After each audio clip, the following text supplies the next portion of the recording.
So yep, pretty much cool. It looked like this board stops there too. So yeah, it's just taking your time dissecting. A lot about contracting and this field. It's like reverse engineer at its finest. Reverse engineering. But you have to have an understanding. You have to have an understanding on how everything works.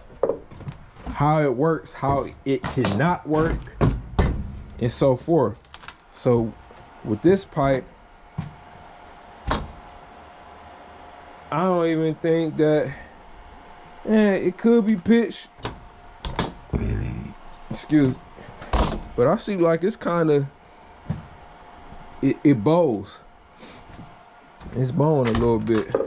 Maybe they had it to where, you know, when they had the tub up, they kind of pulled it up, but yeah, that's still kind of bowing, so I'm gonna have to fix that. But this is like reverse engineering. You just got to know how everything works and what's the things that doesn't allow it to work. Once you got that concept in your head, you good to go. It's like your failure rate is, you know, it'll be so low. You know, you don't have no choice but to win. You got to understand of the gas. You got to understand the electricity and things and so forth. Like,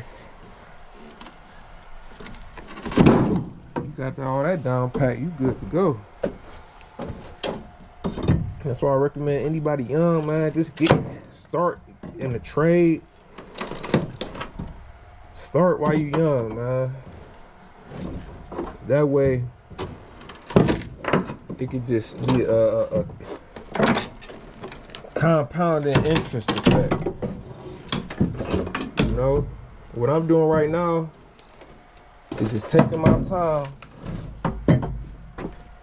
assessing the problems that I see and dissecting them. This is just patience at this point.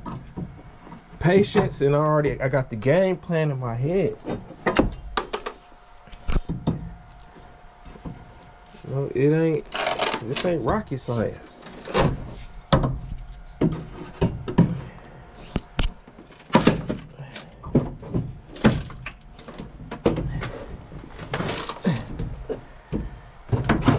It ain't too hard, but if you start with a trade like I did, I started off with HVAC.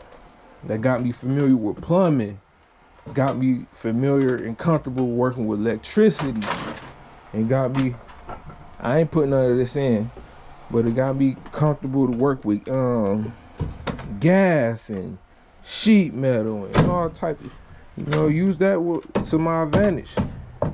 And over the years, the more and more work you do, it's compounding interest. You're gonna learn more, you're gonna make more.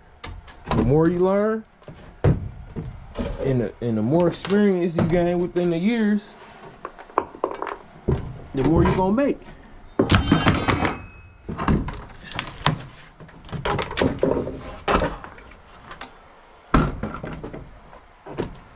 Look at that, look at that. So we got a lot going on. Let that be a bag of money, please. One day, y'all. One day I'm gonna come across some money one day. Okay. So we about to get this 1x8 up. We can potentially we're gonna move this sink. No, we're gonna eliminate this. Reuse that.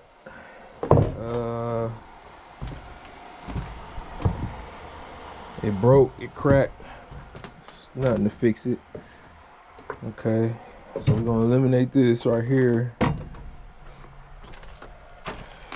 Okay, We'll see let's keep going, see what we can do. It's a good sign. It's a good sign already.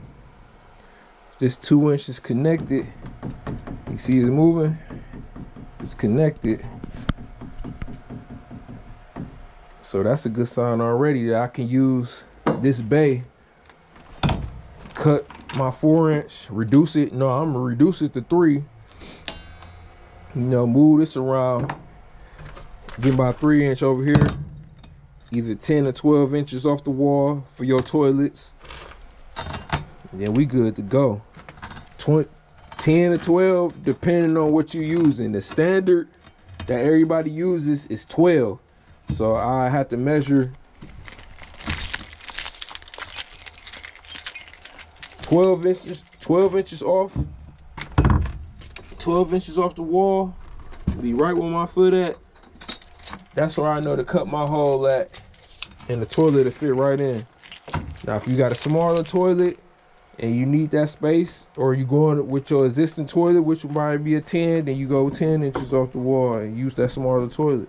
So it's just like I said, some things you have to do your homework and learn certain stuff. You know?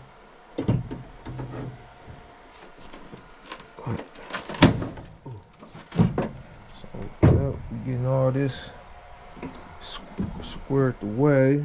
And like I said, everything just got simplified. You know, looking 30 minutes ago, I'm just like, I ain't know what, cause you know, I ain't want to take down all the drop ceilings in the basement. So I ain't know how this was set up, but it's looking like it's working in my favor. Easy. It's easy work.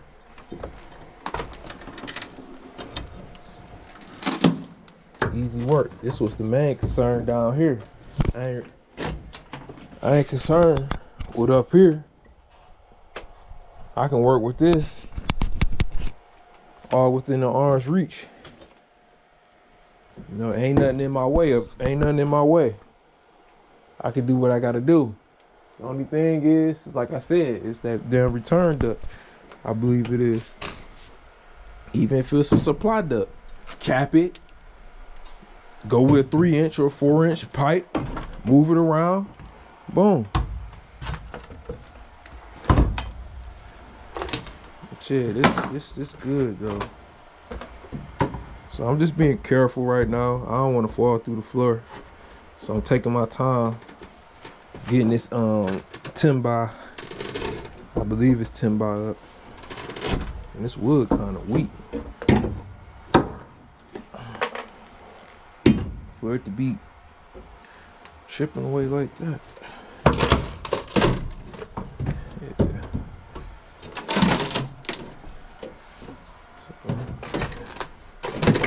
It's cool.